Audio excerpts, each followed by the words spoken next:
Assalamualaikum warahmatullahi wabarakatuh.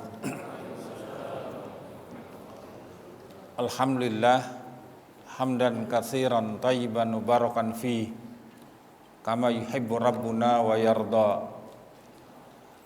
Asyhadu an la ilaha illallah wahdahu la syarikalah wa asyhadu anna Muhammadan abduhu wa rasuluh. Ya ayyuhalladzina amanu taqullaha haqqa tuqatih wa la tamutunna illa wa antum muslimun. Amma ba'd.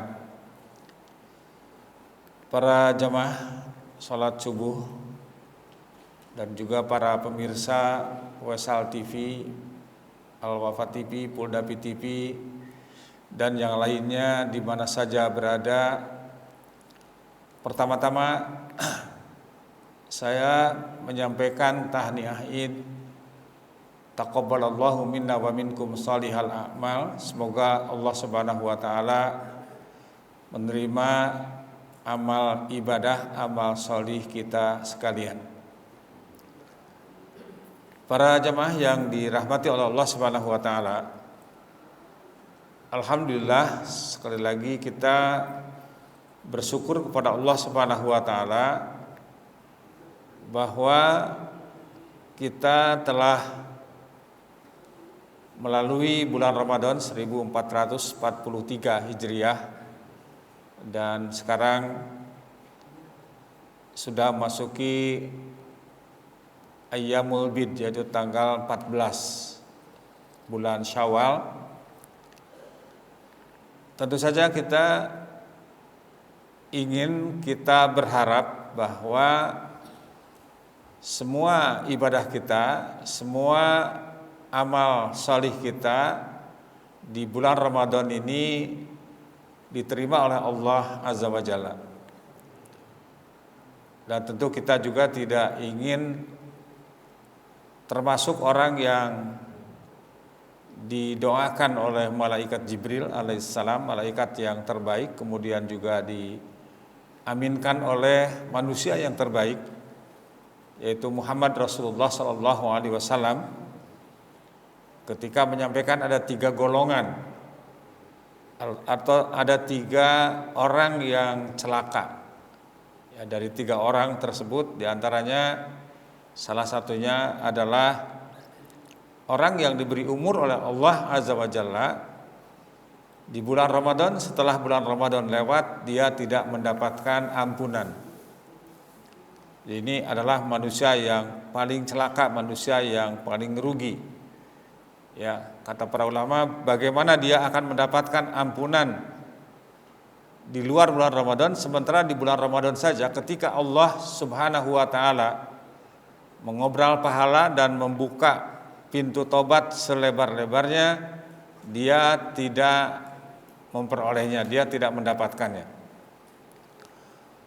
Maka untuk itu rasanya perlu kita melakukan muhasabah atau introspeksi atau juga mengevaluasi apakah kita yakin bahwa semua ibadah yang kita lakukan di bulan Ramadan tersebut diterima oleh Allah Azza wa Jalla.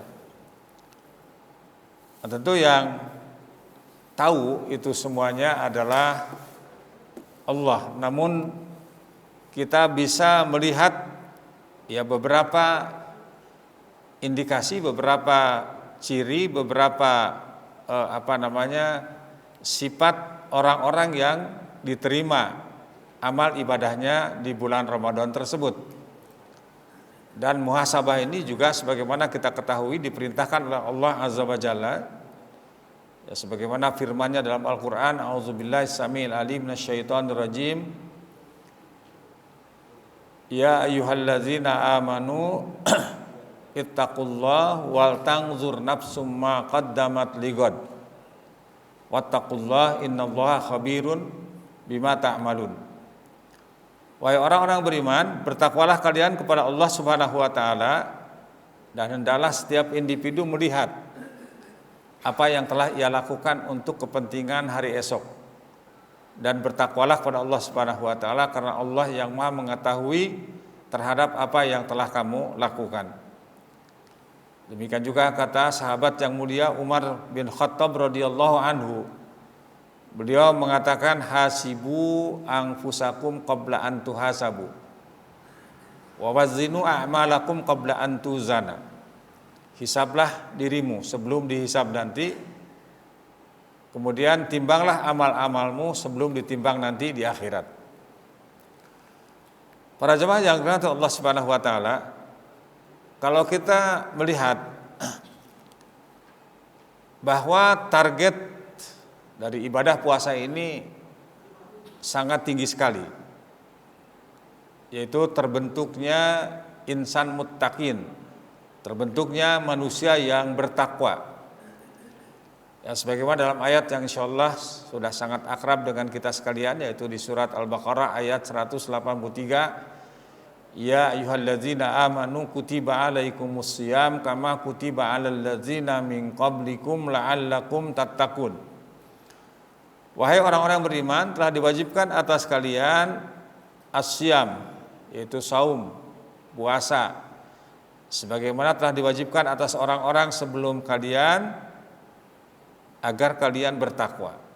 Jadi ini secara khusus ibadah saum itu dipertegas kembali bahwa memang seluruh target yang ingin dicapai dengan ibadah itu adalah dalam rangka membentuk manusia yang bertakwa. Ya, umpamanya kita lihat kembali ayat yang menjelaskan tentang tugas hidup manusia, yaitu di surat Al-Baqarah ayat 21. Ya ayyuhan nasu budu rabbakumul ladzi khalaqakum walladzina min qablikum la'allakum tattaqun. Wahai manusia, beribadahlah kalian kepada Rabbmu, kepada Tuhanmu yang telah menciptakan kamu dan menciptakan orang-orang sebelum kamu, la'allakum tattaqun, agar kamu bertakwa. Nah, sekarang apa itu takwa? Takwa itu dari bahasa Arab, dari ittaqa yattaqi ittiqaan, artinya hati-hati. Ada juga mengatakan waqa yaqi wiqayatan. Wiqayah itu artinya benteng, pagar. Makanya Dr. Husain Al-Himsi di dalam tafsirnya mengatakan ketika menafsirkan surat Al-Baqarah ayat yang kedua, zalikal kitabul la raiba fihi hudal lil muttaqin. Itulah Al-Quran, tidak ada keraguan padanya, petunjuk bagi orang-orang yang bertakwa. Beliau mengatakan siapa orang bertakwa itu? Alladzina tajannabul ma'asi wa adul faraidah. Orang-orang yang menjauhi berbagai macam kemaksiatan dan melaksanakan berbagai kewajiban, fawaqau anfusahumul azab, maka orang yang seperti itu akan terjaga, akan terpelihara dari azab Allah Subhanahu wa taala. Banyak sekali para ulama mendefinisikan tentang takwa itu. Tapi di antara sekian banyak, ada yang paling populer yang dikatakan oleh Talq bin Habib rahimahullahu taala.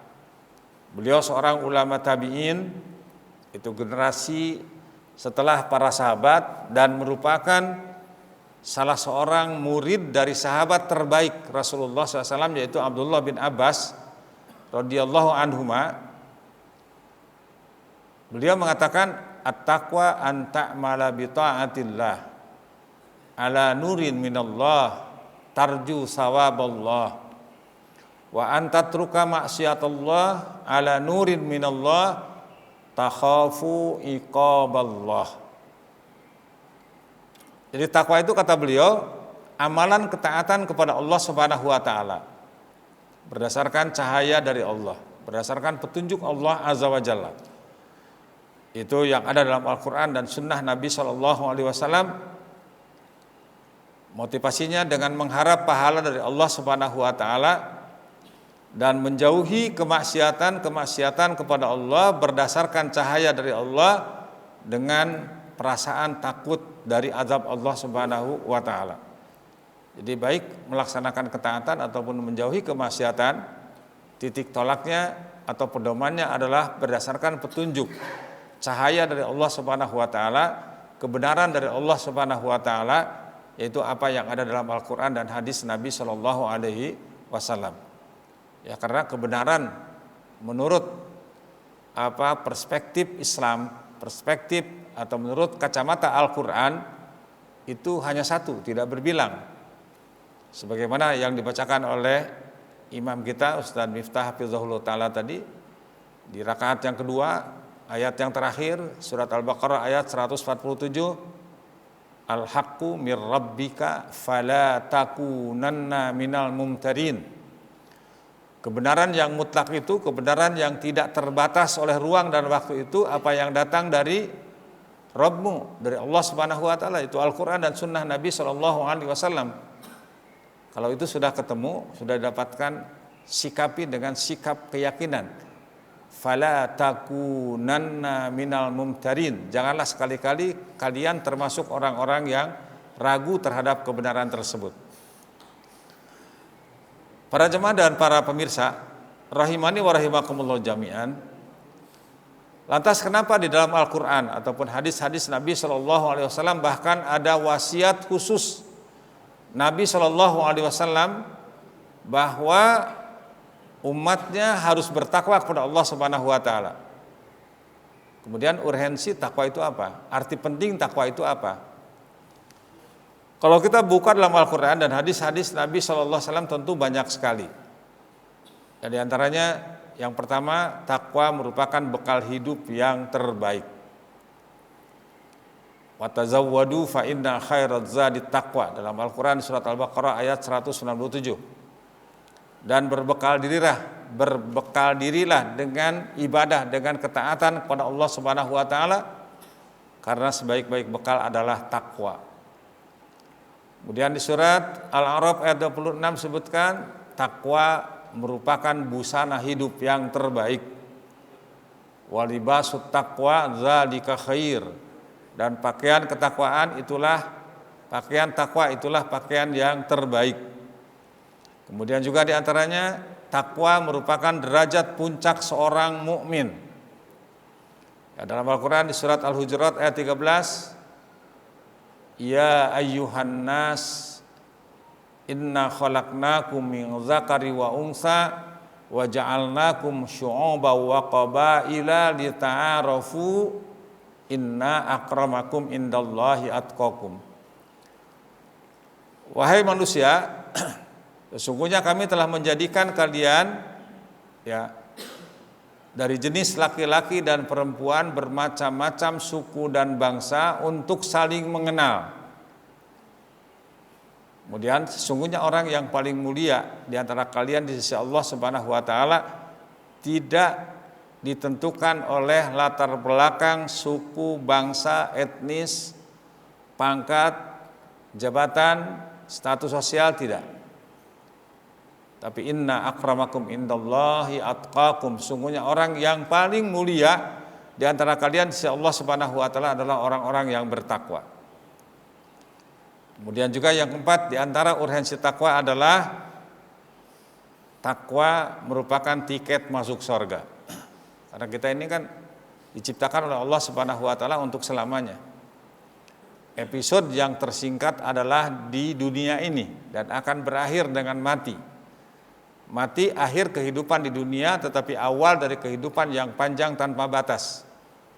Ya, nanti akan pindah ke alam kubur, alam barzah. Kemudian sampai hari kiamat, menunggu lagi sampai hari kebangkitan, kemudian dikumpulkan di padang mahsyar nanti. Kemudian akan ada hisab, perhitungan amalan kita, akan ada mizan, timbangan amalan kita, akan ada penyerahan catatan amal. Bagi orang-orang yang beruntung akan bertemu dengan Nabi Shallallahu Alaihi Wasallam di telaga Al-Haud. Barang siapa yang minum dari telaga tersebut tidak akan haus selamanya. Kemudian terus ujung-ujungnya semuanya menuju ke sorga. Akses ke sorga hanya satu, yaitu melalui as-sirat, jembatan yang membentang di atas neraka. Kendaraannya adalah iman dan amal salih. Ujungnya terminal akhirnya kalau tidak masuk surga, dia masuk neraka. Ya, di neraka itu ada yang sementara, ada yang abadi. Tapi kalau sudah masuk surga, insya Allah semuanya itu akan tetap, tidak akan keluar lagi. Nah, ternyata disebutkan dalam Al-Quran di sini, tiket untuk masuk surga itu adalah takwa. Di surat Ali Imran ayat 133. Wasari'u ila magfiratim mir rabbikum wa jannatin arduhas samawati wal ard uiddat lil muttaqin, dan bersegeralah untuk memperoleh ampunan dan sorga dari Tuhanmu yang luasnya seluas langit dan bumi, disediakan bagi orang-orang yang bertakwa. Dan masih banyak lagi urgensi takwa tersebut, diantaranya juga adalah dalam kehidupan ini takwa akan menjadi solusi yang terbaik.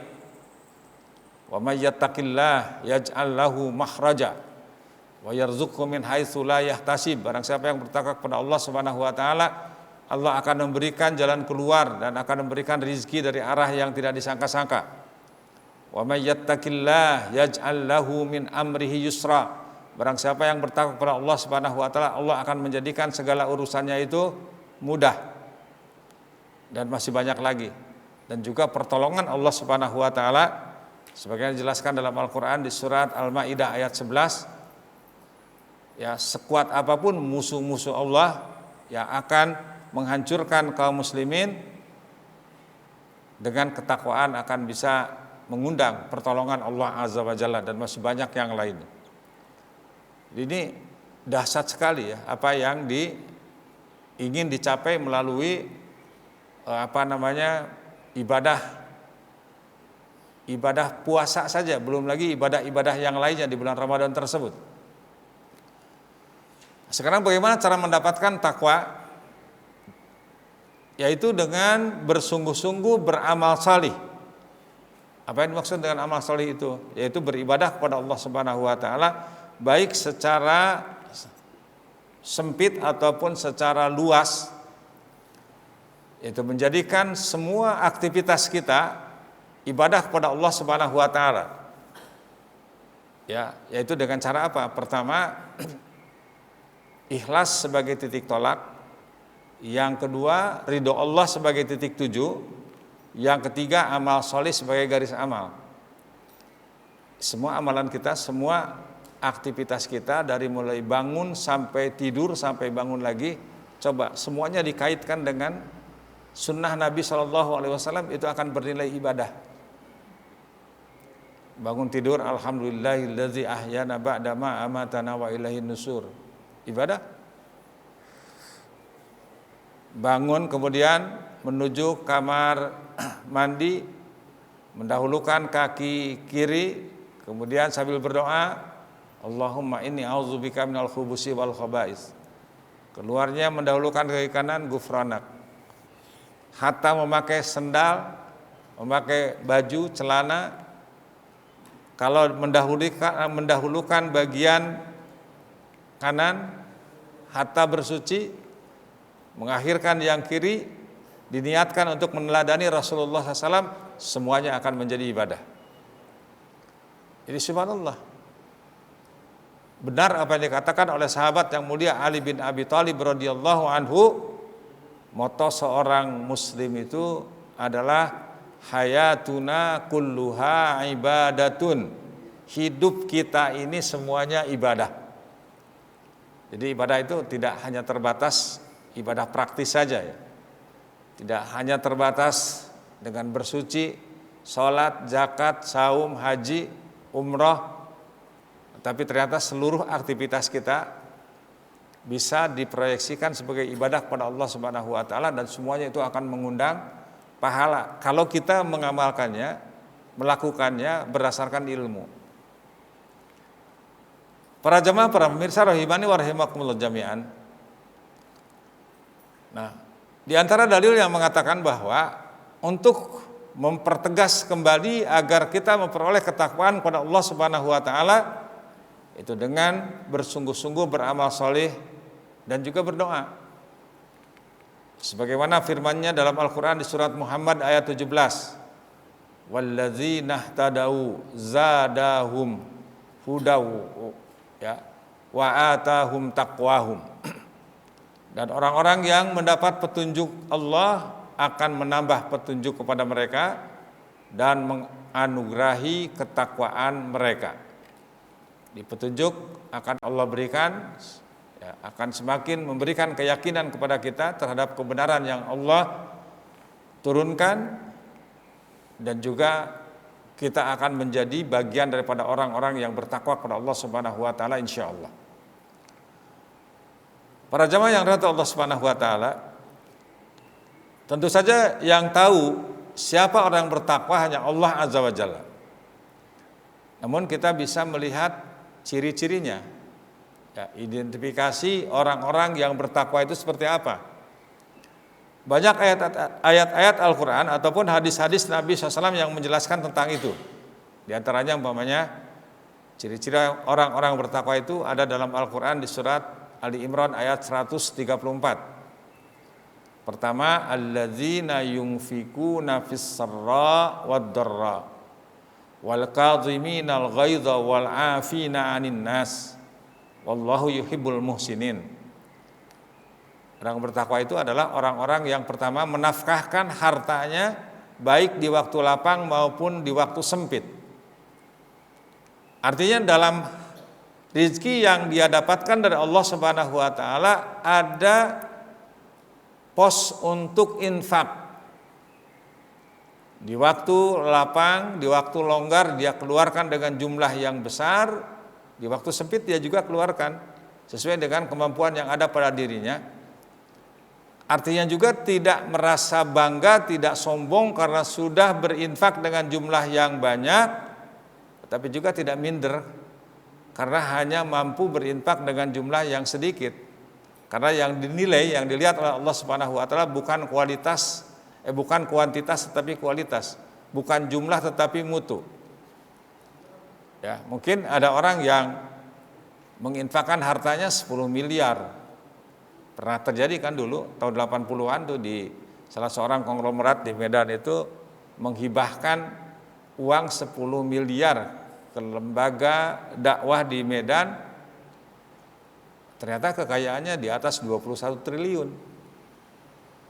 Tapi ada umpamanya tukang ojek dia menginfakkan 1.000 rupiah. Padahal isi koceknya hanya 2.000, berarti kan 50% dari kekayaannya. Belum lagi bicara tentang keikhlasannya. Dia tidak minta diliput oleh media sosial.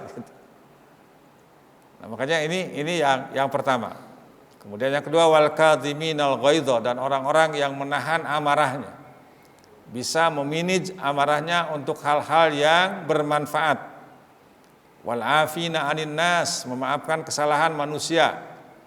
Ketika dia punya kesempatan untuk membalas, untuk melampiaskan marahnya atau nafsunya. Kemudian Allah mengumumkan wallahu yuhibbul muhsinin, dan Allah menyukai orang-orang yang berbuat kebajikan. Artinya tidak pernah melewatkan peluang untuk berbuat kebaikan sekecil apapun.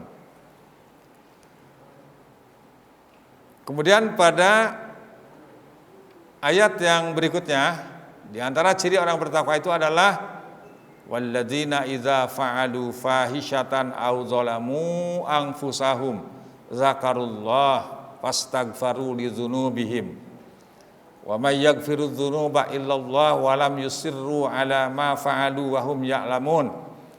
Dan juga orang-orang yang apabila mengerjakan perbuatan keji atau menganiaya diri sendiri, mereka ingat akan Allah, sadar bahwa apa yang dia lakukan itu tidak diridhoi oleh Allah Subhanahu wa taala, bahwa yang dia lakukan itu melanggar aturan Allah Subhanahu wa taala. Setelah itu lalu mohon ampun terhadap dosa-dosa mereka, dan siapa lagi yang dapat mengampuni dosa selain dari Allah, dan mereka tidak meneruskan perbuatan kejinya itu sedang mereka mengetahui. Dari sinilah para ulama mengambil kesimpulan bahwa syarat untuk bertobat itu ada 3. Pertama adalah sadar, yang kedua eh, menyesali, kemudian yang ketiga berjanji, bertekad untuk tidak melakukan lagi. Jadi kalau hanya sadar istighfar mungkin kita semua bisa gitu. Ya, tapi tobat kumat gitu. Ya, ini ada walam yusiru ala ma fa'alu wa hum ya'lamun. Berhenti total, tidak mengulangi kembali. Nah, apa janji Allah Subhanahu wa taala bagi orang-orang seperti itu? Ya, semoga kita juga termasuk di dalamnya dan berusaha untuk itu, untuk mengadakan ciri-ciri tersebut, menginfakkan sebagian harta yang kita dapatkan dari Allah Subhanahu wa taala, memaafkan kesalahan manusia,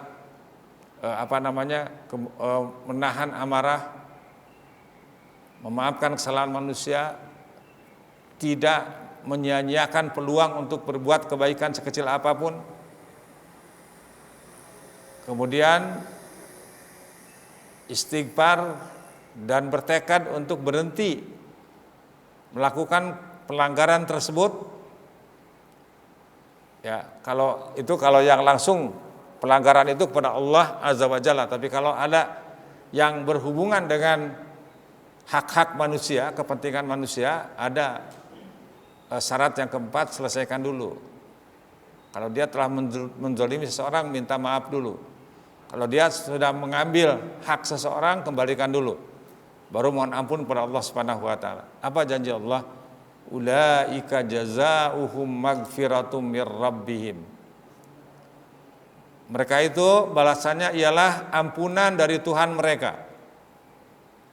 Wa jannatun tajri min tahtiyal anhar, dan sungai-sungai yang mengalir di bawahnya, dan sorga yang mengalir di bawahnya sungai-sungai, khalidina fiha, mereka kekal padanya, wa ni'ma ajrul amilin, dan itulah sebaik-baik pahala bagi orang-orang yang beramal. Ya. Bapak ini ikut ceramah juga. Kemudian para jemaah sekalian,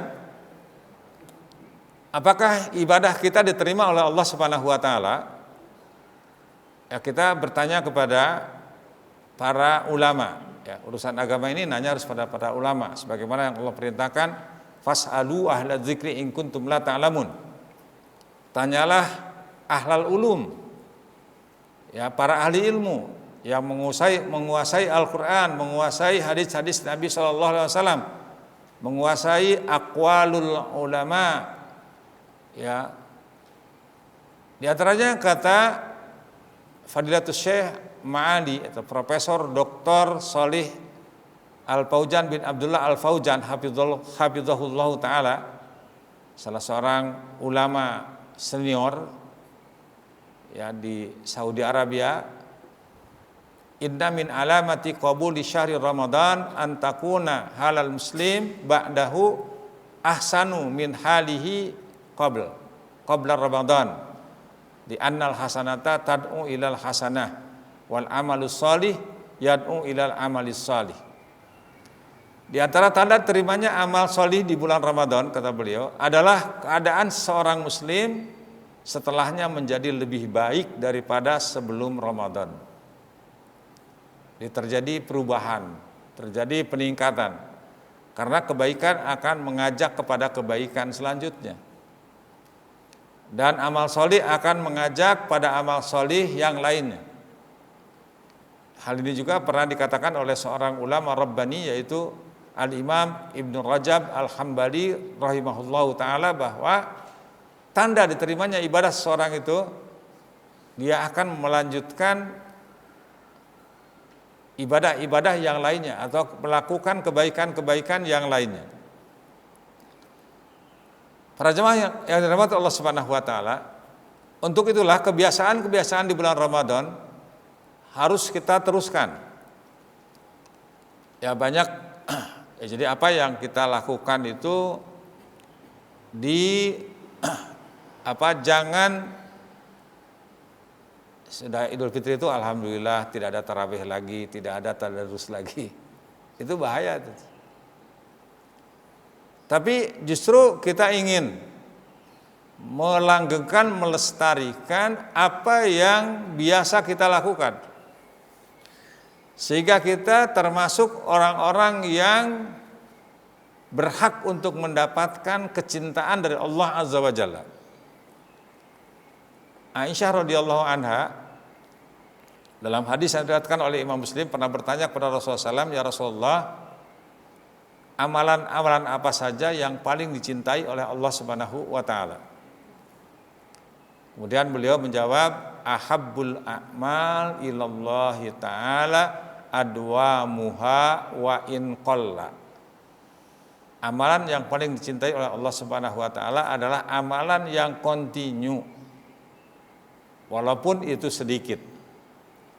Ya, Aisyah pun ketika melakukan suatu amalan selalu berkeinginan keras untuk merutinkannya. Jadi terus yang sudah kita lakukan itu jangan kita berhenti. Contoh umpamanya apa? Tentu adalah puasanya itu sendiri. Walaupun puasa Ramadan sudah selesai, tetapi kesempatan untuk memperoleh pahala yang lainnya banyak. Ya, diantaranya saum di bulan Syawal 6 hari itu masih, insya Allah masih punya kesempatan bagi yang belum. Yang sudah selesai alhamdulillah, yang sedang menjalani semoga Allah memberikan kemudahan. Kenapa? Ternyata saum Ramadan yang 1 bulan apabila ditambah 6 hari di bulan Syawal itu akan mendatangkan pahala setara dengan puasa 1 tahun. Sabda Nabi SAW, "Man shoma Ramadan summa atba'ahu sittan min Syawal kana kasyamid dahri." Barang siapa yang saum di bulan Ramadan kemudian berpuasa 6 hari di bulan Syawal, maka dia berpuasa seperti setahun penuh. Ya. Ada yang bertanya, apakah harus langsung berturut-turut? Tidak. Yang penting masih di bulan Syawal. Ya, di sini summa atba'ahu sittan min Syawal. Bahkan bagi yang punya utang, ya, umpamanya karena safar atau karena apa namanya, ya mungkin safar karena umroh. Kalau Pak Narwodo kemarin umroh terbangnya malam ya, makan terus.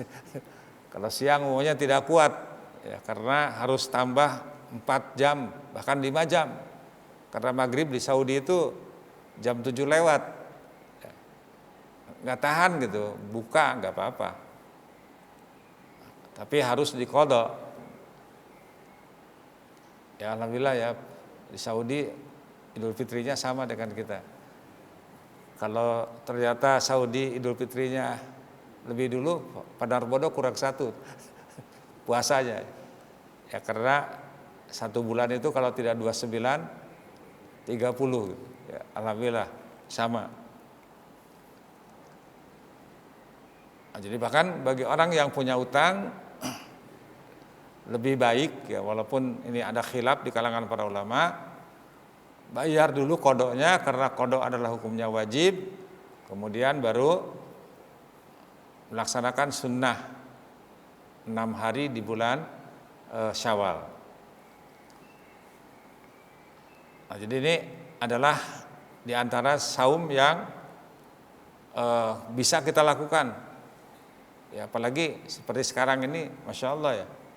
Sebab ibadah-ibadah yang sunnah itu bisa niatnya bisa 2, bisa 2 in 1 atau 3 in 1. Mungkin kalau yang saum Syawal mulai kemarin, hari ini, besok, insya Allah akan dapat 2 pahala. Pahala Ayyamul Bid, ya pertengahan bulan, dan juga pahala Syawal. Kalau besok dapat 3 insya Allah. Ya, artinya puasa Syawal, Ayyamul Bid, dan juga Senin gitu.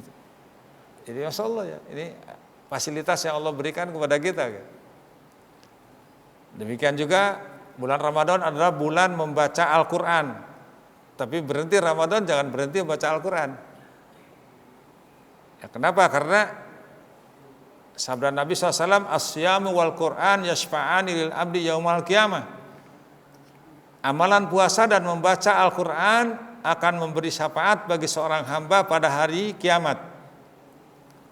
Ya, jadi nanti baik itu puasa maupun bacaan Al-Quran akan memberikan pertolongan di hari kiamat kepada orang-orang yang melakukan puasa dan juga orang-orang yang membaca Al-Quran. Jadi nanti puasa akan mengatakan, ya Rabb, mereka telah menahan lapar dan haus, mereka telah menahan syahwatnya semata-mata karena aku, ya, fasafi'ni fihi, kata puasa begitu, berikanlah syafaat karena aku padanya. Dan juga Al-Quran akan mengatakan, mana'tuhun nauma bil lail, ya, sudah menahan mereka untuk tidur di waktu malam, fasafi'ni fihi, maka berikanlah syafaat kepadanya, ya, berikanlah pertolongan kepadanya. Syafaat itu bisa berarti amnesti, bisa berarti grasi, pengampunan dari dosa-dosa yang telah dia lakukan, dan juga bisa berupa pengurangan azab Allah Subhanahu wa taala, dan juga bisa peningkatan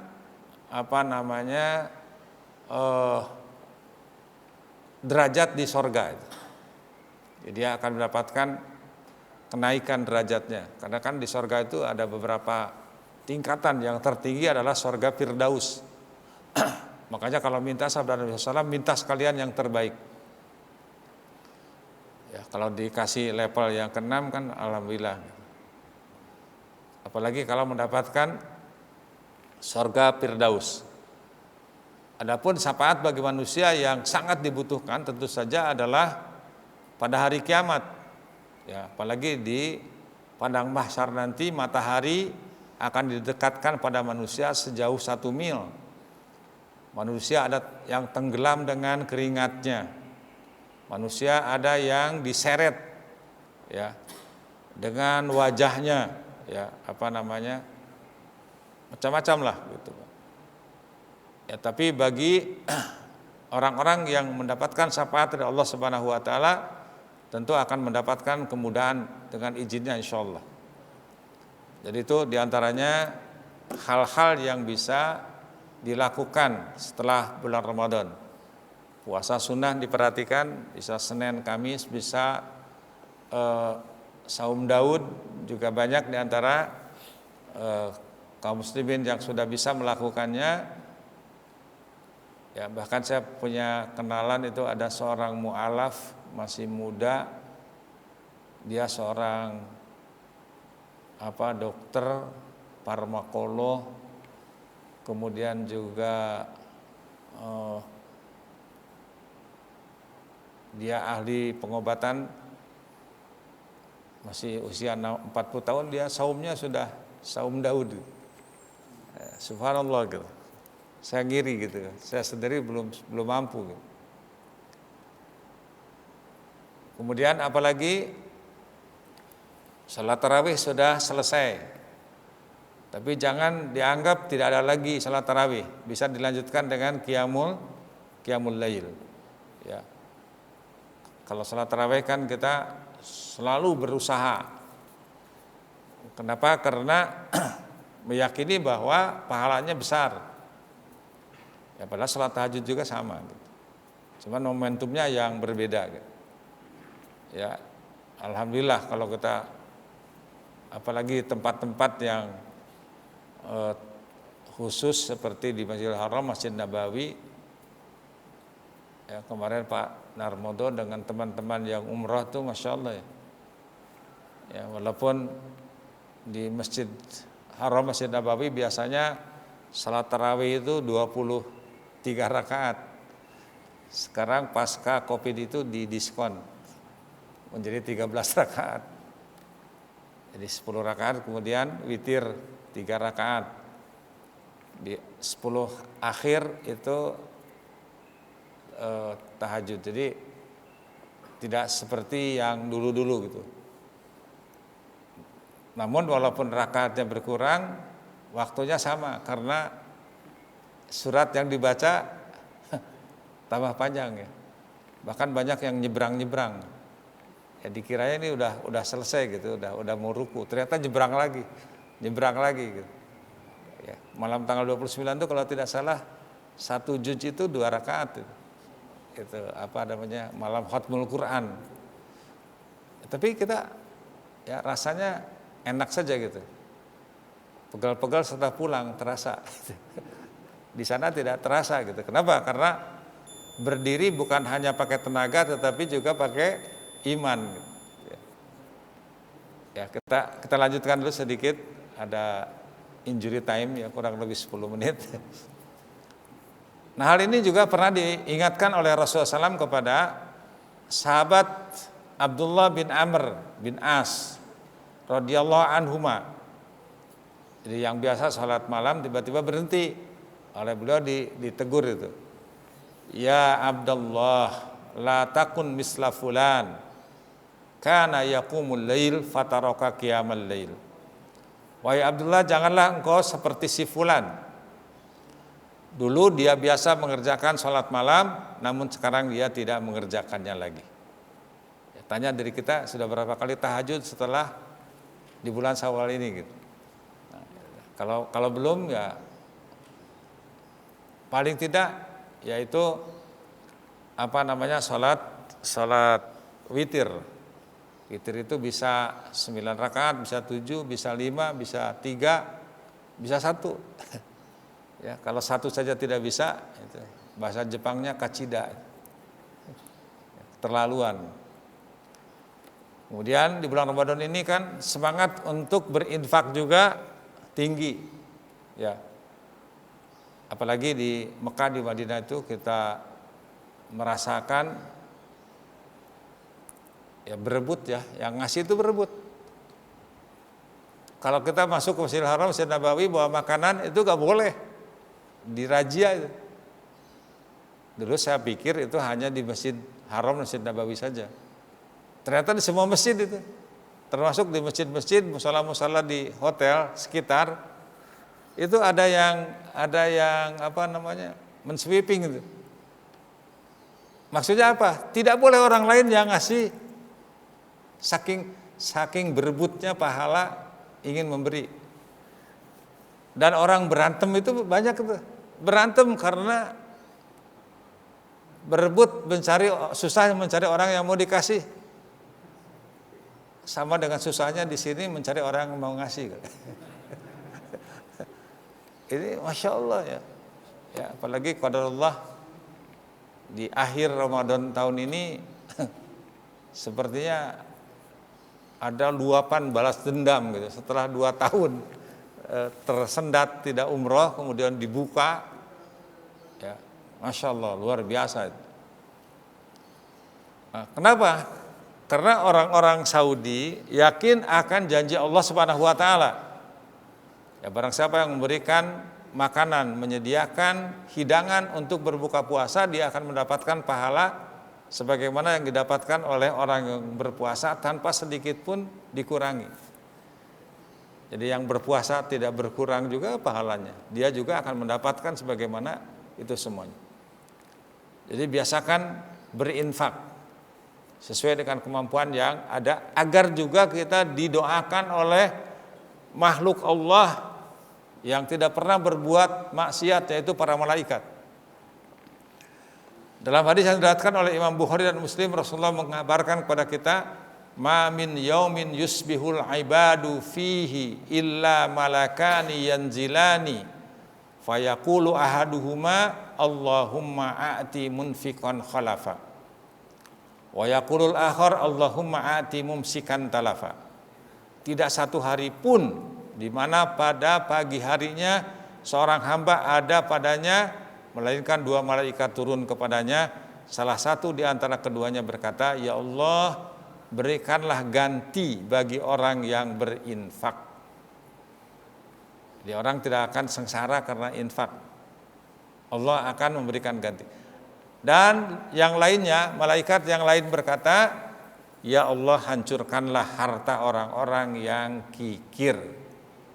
Ya. Yang mumsik itu gini. Ya. Kalau orang yang pemurah kan begini.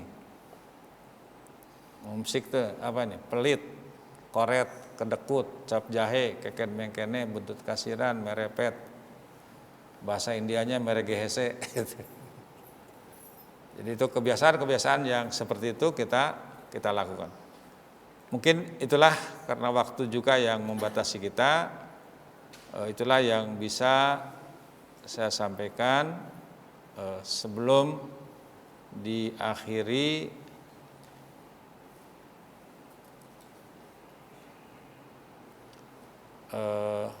mungkin ada hal-hal yang mau ditanyakan. Ada pemirsa yang nanya tentang ID Zoom-nya ini. Ya, betul. Silakan Ustaz. Bahwa seperti yang telah ditawarkan oleh Ustaz ya, siapa yang menanyakan saya bukan kepada Pak Prof.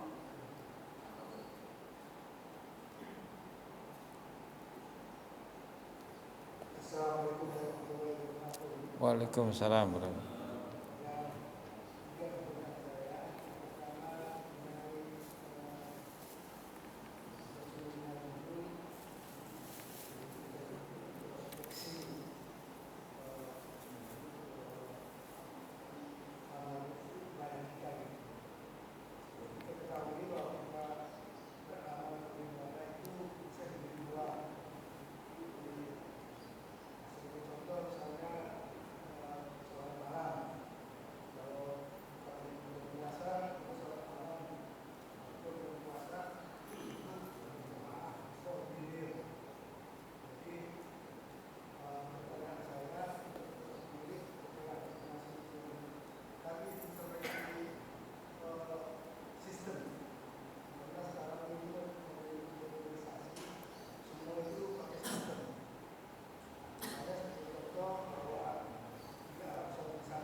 Terima kasih. Bisa diulangi nggak? Saya nggak bisa nangkep yang pertama tadi.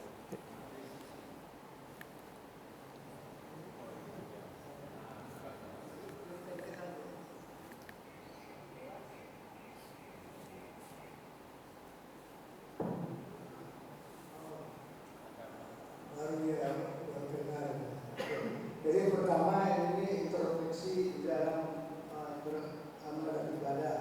Kita tahu ada dua cara, satu individual, satu lagi berjamaah.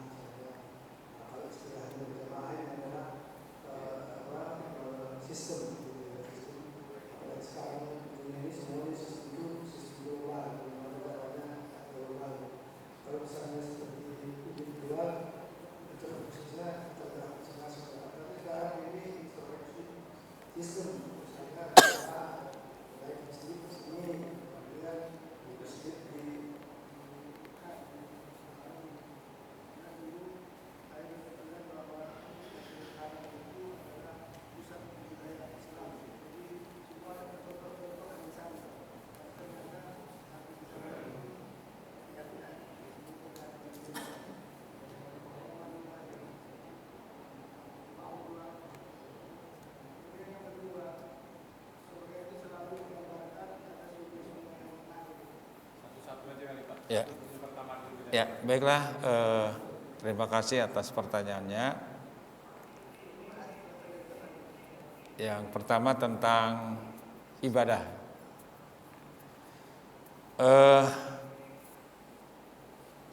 Ibadah itu di dalam Islam adalah merupakan tugas hidup manusia dan jin.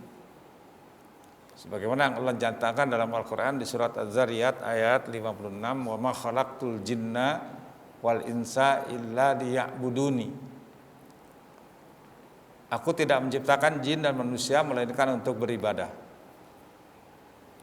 Dan ibadah itu dalam akidah Ahlussunnah wal Jamaah itu disebut perkara tauqifiyah. Sesuatu yang tidak boleh dilakukan sampai tegaknya dalil yang memerintahkan. Di apapun yang kita lakukan dalam ibadah, dalam artian ibadah yang khassah, yang mahdoh, yang sempit, itu hanya mengikuti dalil saja gitu. Untuk itulah kriteria ibadah yang diterima oleh Allah Subhanahu wa taala memenuhi dua syarat. Pertama, ikhlas, semata-mata karena Allah Azza wa Jalla. Yang kedua, dalam pelaksanaannya ittiba'us sunnah, mengikuti sunnah Nabi Shallallahu Alaihi Wasallam. Nah, kalau terjadi perbedaan, ya tadi kan Pak Prof mengatakan bahwa saya kira dulu Saudi itu merupakan pusat peradaban Islam. Jawabannya bisa iya, bisa tidak gitu. Dan Allah Subhanahu wa taala tidak merekomendasikan ketika terjadi perbedaan di kalangan kaum muslimin untuk merujuk kepada orang Saudi, tidak. Tapi farudduhu ilallah war rasul, kembalikanlah kepada Allah dan kepada Rasul. Ya, walaupun ada jaminan dari Rasulullah Sallallahu Alaihi Wasallam, dimanapun ilmu Islam ini tidak akan abadi kecuali di dua tempat, itu di Mekah dan Madinah.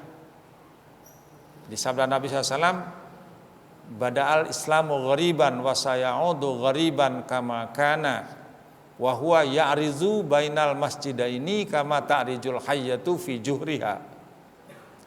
Islam pertama kali datang itu asing dan akan kembali asing sebagaimana semula. Dan ilmu Islam itu akan tetap ada di dua masjid, yaitu Masjidil Haram dan Masjid Nabawi, akan bersembunyi seperti bersembunyinya ular di dalam lubangnya. Ya, makanya kalau mau mencari ilmu Islam itu ke sana. Karena disitulah yang dijamin oleh Allah Subhanahu wa taala akan tetap ada. Ya, para ulama, para penghafal Al-Qur'an tetap dijaga. Di tempat lain tidak. Ya, makanya orang-orang kafir, orang-orang orientalis, orang-orang sekuler, orang-orang liberal selalu mencitrakan bahwa Mekah Madinah itu terutama orang Saudi itu diberikan label yang buruk gitu, Wahabi dan lain sebagainya gitu. Padahal karena disitulah ilmu Islam itu akan tetap terjaga sampai hari kiamat. Nah, kemudian adapun di dalam teknis pelaksanaannya ada dua macam. Pertama adalah bisa secara fardiyah, bisa jamaiyah. Yang dilakukan secara berjamaah punya kelebihan tersendiri. Ya, kalau yang katakanlah yang dilakukan sendiri itu hanya melepaskan kewajiban aja gitu. Sementara kalau dilakukan secara berjamaah seperti sholat akan mendapatkan bonus yang lebih besar lagi. Kemudian yang kedua, pertanyaan tentang sorga, kenapa selalu disebutkan di situ tajri min tahtihal anhar? mengalir di bawahnya sungai-sungai gitu. Ada seorang arsitek di Perancis itu setelah membaca Al-Quran, kok surga itu selalu ada di situ gitu. Dia coba mendesain sebuah taman, rumah yang indah, kemudian di bawahnya dia bikin aliran-aliran sungai yang sesuai dengan gambaran dia gitu. Ternyata mendatangkan ketenangan. Sampai dari situ dia masuk Islam. Adapun persisnya bagaimana nggak tahu. Jawabannya saya tidak tahu. Kenapa? Karena Allah Subhanahu wa taala memberikan tahu kepada kita dalam hadis qudsi itu disebutkan, a'dadtu li ibadiyas shalihin, aku sudah menyediakan bagi hamba-hambaku yang salih berbagai macam kenikmatan dan keindahan, mala ainun ra'at wala udunun sami'at wala khatara ala qalbi bashar. Satu kenikmatan, satu keindahan yang mata belum pernah melihatnya, telinga belum pernah mendengarnya, terbersit pun dalam hati belum.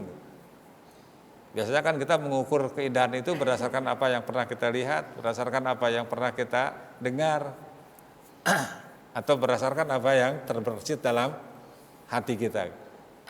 Urusan surga itu ya kita harus yakini bahwa itulah yang digambarkan oleh Allah Subhanahu wa taala. Lebih indah, lebih nikmat dari apa yang kita bayangkan. Sampai-sampai kan ada orang yang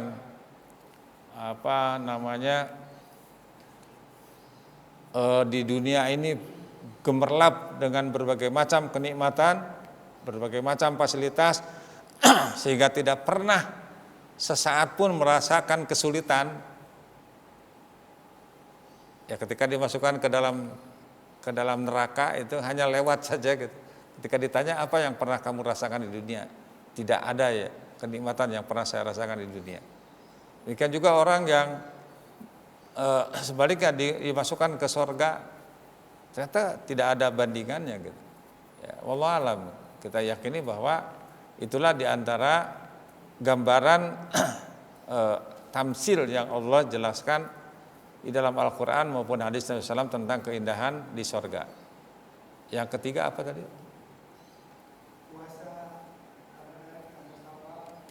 Oh iya. Iya. Ya, semuanya kalau kita bicara tentang timbangan, tentang pahala, kita hanya bisa mengatakan berdasarkan berita dari Allah Subhanahu wa taala dan Rasulullah SAW. Tadi diantaranya dalam hadis yang diriwayatkan oleh Imam Muslim, man shoma Ramadan summa atba'u sittan min Syawal kana kasiyamid dahri. Barang siapa yang puasa di bulan Ramadan kemudian diikuti 6 hari di bulan Syawal, dia akan memperoleh pahala setara dengan puasa 1 tahun. Dijelaskan dalam hadis yang lain, bukan yang 6 hari yang 1 tahun itu. Jadi kan tadi puasa Ramadan dulu. 1 bulan itu sabda Rasulullah kadang-kadang 29 hari, kadang-kadang 30 hari. Tambah 6 hari. Katakanlah kalau 30 hari berarti 36 hari. Setiap kebaikan akan dibalas 10 sampai 700 kali lipat. Makanya kalau 10 aja perkalian yang terkecil, orang yang puasa Ramadan dan diikuti dengan 6 hari di bulan Syawal itu akan mendapatkan pahala setara dengan saum selama 1 tahun. Wallahu a'lam bishawab.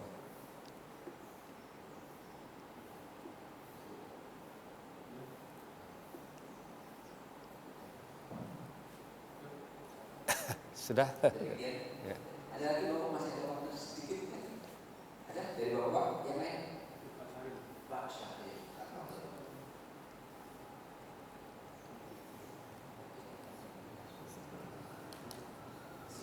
Assalamualaikum warahmatullahi wabarakatuh. Waalaikumsalam. Terkait tentang melaksanakan saum Syawal, Iya. itu kan disebut bagi yang punya hutang saum Ramadan, artinya diselesaikan dulu hutang Ramadannya, baru mereka lakukan saum Syawal. Tapi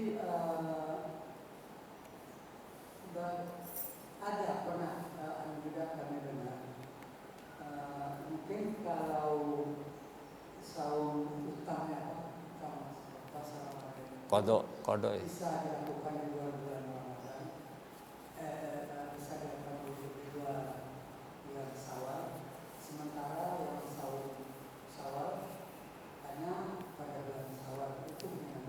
Iya. Ya. Terima kasih. Ada pertanyaan bahwa kenapa harus yang kodok dulu baru yang sunnah. Sementara kodok itu kan luas waktunya. Ya, sementara yang sunnah itu yang Syawal itu hanya di bulan Syawal. Makanya tadi saya katakan itu diantara pendapat para ulama. Ya, dengan pertimbangan mendahulukan yang wajib itu sudah merupakan keharusan daripada mendahulukan yang sunnah. Tapi juga ada riwayat seperti Aisyah radhiyallahu anha, itu beliau selalu mengkodok saumnya itu pada bulan sebelum puasa itu bulan Sya'ban gitu. Sudah mepet gitu kan. Jadi artinya ini bukan satu syarat ya, tapi afdolnya, keutamaannya ya, karena Allah akan berikan pahala itu yang 6 hari itu kalau yang sebulan bulan Ramadan itu sudah selesai. Jadi kalau belum berarti ditunda. Jadi itu tuh. Jadi saya mengkompromikannya seperti itu. Jadi afdolnya itu mendahulukan yang wajib baru yang sunnah. Tapi kalau ada pertimbangan yang khusus, keadaan yang khusus, tidak ada masalah. Betul tadi, karena saum Syawal itu hanya di bulan Syawal, sementara qada itu bisa di bulan mana saja ya. Wallahu a'lam bishawab. Ya. Masih dari itu Pak, kalau tidak kita tutup karena tidak punya masuk sholat syuruk. Ya, baiklah, terima kasih atas perhatiannya para pemirsa, para hadirin hadirat jamaah yang dirahmati Allah Subhanahu wa taala. Itulah yang bisa disampaikan pada kesempatan ini, mudah-mudahan bermanfaat. Lebih kurang mohon maaf. Kita akhiri dengan tasbih kafarah. Subhanakallahumma bihamdik asyhadu an la ilaha illa anta astaghfiruka wa atubu ilaik. Wa sallallahu ala Muhammadin wa ala alihi wa sahbihi wasallam. Wa akhiru da'wana walhamdulillahi rabbil alamin. Assalamualaikum warahmatullahi wabarakatuh.